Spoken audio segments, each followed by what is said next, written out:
America का area 51 दुनिया का सबसे टॉप सीक्रेट एरिया है। यह जगह हमेशा ही चर्चा में रहती है। सोशल मीडिया से लेकर इलेक्ट्रॉनिक मीडिया तक एरिया 51 से जुड़ी हुई खबरें हमें आम ही देखने को मिलती हैं। लोगों की माने तो कुछ लोग कहते हैं कि इस जगह पर एलियंस आते हैं। पिछले कुछ समय से इस जगह पर यूएफओ देखने के भी बहुत सारे दावे सामने आए हैं। लेकिन अगर हम अमेरिकी गवर्नमेंट की माने तो अमेरिकी गवर्नमेंट यहाँ पर किसी भी यूएफओ के आने से हमेशा ही इनकार करती रही है। आज की अपनी इस वीडियो में हम आपको एरिया 51 से जुड़ी वो सभी जानकारियाँ देंगे जिसके बारे में बहुत कम लोग जानते हैं। सबसे पहले जानते हैं कि एरिया 51 पहली बार चर्चा में कब आया। एरिया 51 अमेरिका की एक स्टेट नवाडा के दक्षिण में स्थित एक टेस्टिंग और ट्रेनिंग रेंज है। साल 1947 में मैक्सिको के पास एक शहर रासवल में एक यूएफओ क्रैश हुआ।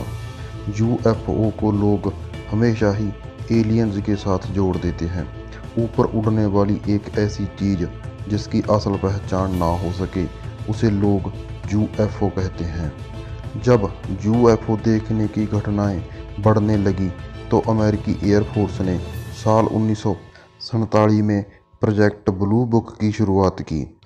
ये प्रोजेक्ट ब्लू बुक साल 1947 से लेकर 1969 तक चला।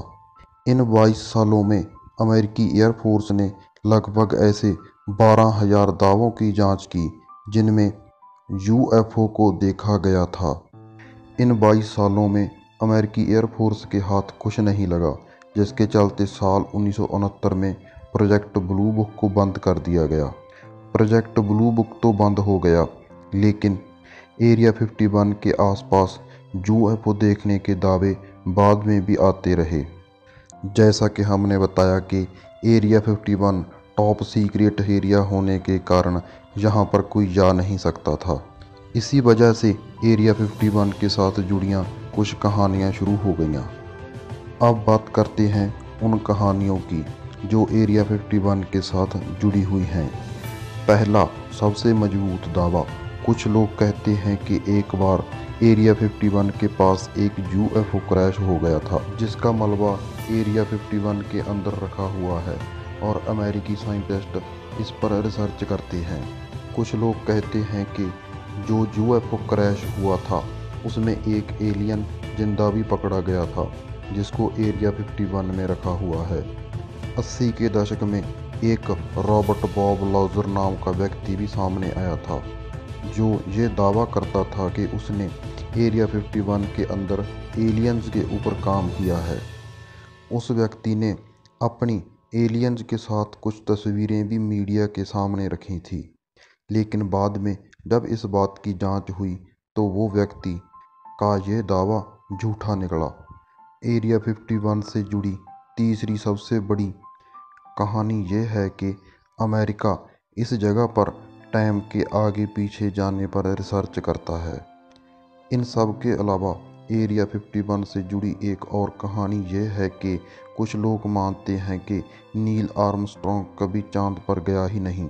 अमेरिका ने एरिया 51 के अंदर ही एक ऐसा सेटअप तैयार किया जहां से उसने कुछ तस्वीरें लेकर लोगों के सामने रखी और कहा कि उनका अपोलो 11 मिशन चांद पर उतर गया है। लोगों के दबाव के चलते साल 2013 में अमेरिकी गवर्नमेंट ने एरिया 51 से जुड़ी कुछ जानकारी लोगों के सामने रखी। अमेरिका की खुफिया एजेंसी CIA ने साल 2013 ਦੇ ਵਿੱਚ मीडिया के सामने ये दस्या कि एरिया 51 के अंदर साल 1955 से लेकर सीक्रेट फ्लाइट्स की टेस्टिंग होती है। CIA ने मीडिया को बताया है कि जो ऑब्जेक्ट लोगों ने एरिया 51 के पास देखा है वो यूएफओ नहीं बल्कि अमेरिकी एयरफोर्स का ही एक जासूसी करने वाला जहाज U-2 है।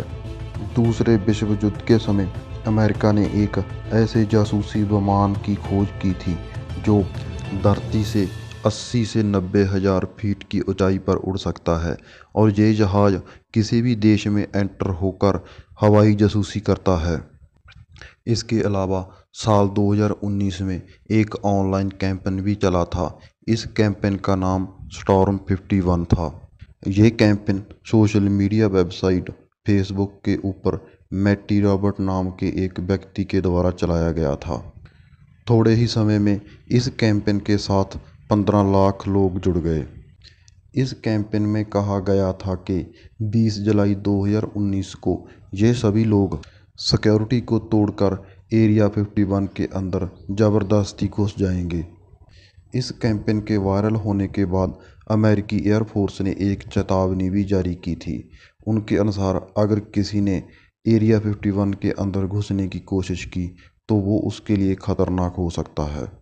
एरिया 51 को हम गूगल मैप में नहीं देख सकते। इसके अलावा एरिया 51 से जुड़ी आज भी बहुत सारी अफवाहें फैल रही हैं। एरिया 51 के अंदर असल में क्या होता है, इसके बारे में किसी को नहीं पता।